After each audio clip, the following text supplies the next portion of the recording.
سے یہ بھی ثابت ہے کہ جب دفن کے بعد لوگ میت کو دفن کرنے کے بعد واپس آتے ہیں تو مردہ ان کے قدموں کی آواز تک سنتا ہے۔ اس کے علاوہ آپ صلی اللہ علیہ وسلم نے اپنی امت کو یہ بھی تعلیم دی ہے کہ جب وہ مردوں کو سلام کریں تو خطاب کے ساتھ سلام کریں، یعنی کہیں کہ اے مومنوں تم پر سلامتی ہو۔ اس قسم کے خطاب اس لیے کیے جاتے ہیں کہ جو سن سکتا ہے اور سمجھ سکتا ہے اور سمجھتا ہو، ورنہ یہ خطاب ایسا ہوگا جیسے غیر موجود اور بے جان ہستی سے ہوگا۔ حضرت عائشہ صدیقہ رضی اللہ عنہا فرماتی ہیں کہ رحمت للعالمین صلی اللہ علیہ وآلہ وسلم نے ارشاد فرمایا، جو آدمی اپنے بھائی کی قبر پر جاتا ہے اور اس کی قبر کے قریب بیٹھتا ہے تو قبر کے اندر مردہ اس سے مانوس ہو جاتا ہے اور مردہ اس کے سلام کا جواب بھی دیتا ہے جب تک کہ وہ بندہ وہاں سے اٹھ کر نہ آ جائے۔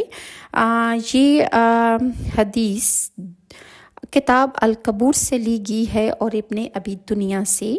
حضرت ابو ہریرہ رضی اللہ عنہ ابن ابی دنیا سے روایت کرتے ہیں کہ رحمت للعالمین صلی اللہ علیہ وآلہ وسلم نے فرمایا، اگر کوئی شخص اپنی جان پہچان والے بھائی کی قبر کے پاس سے گزرتا ہے اور اس پر سلام کرتا ہے تو وہ اس کے سلام کا جواب دیتا ہے حتیٰ کہ وہ اسے پہچان جاتا ہے، اور اگر کسی اجنبی کی قبر سے گزرتا ہے اور سلام کرتا ہے تو وہ بھی اس کے سلام کا جواب دے دیتا ہے۔ اسی طرح بعض روایات سے ثابت ہوتا ہے کہ مردہ جنازے میں شرکا سے مانوس ہوتا ہے۔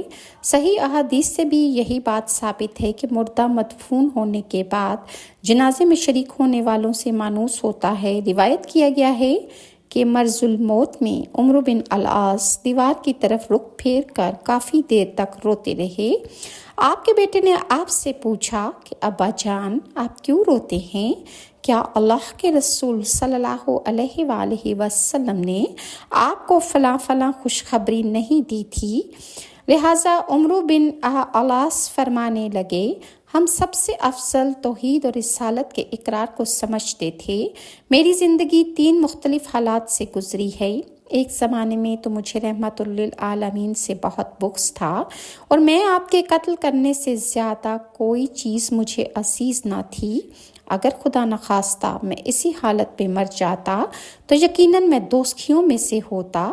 پھر جب اللہ نے میرے دل میں اسلام کی محبت پیدا فرما دی تو میں نے آپ سے کہا کہ آپ اپنا ہاتھ مبارک پھیلائیں، یعنی میں نے رسول اللہ سے درخواست کی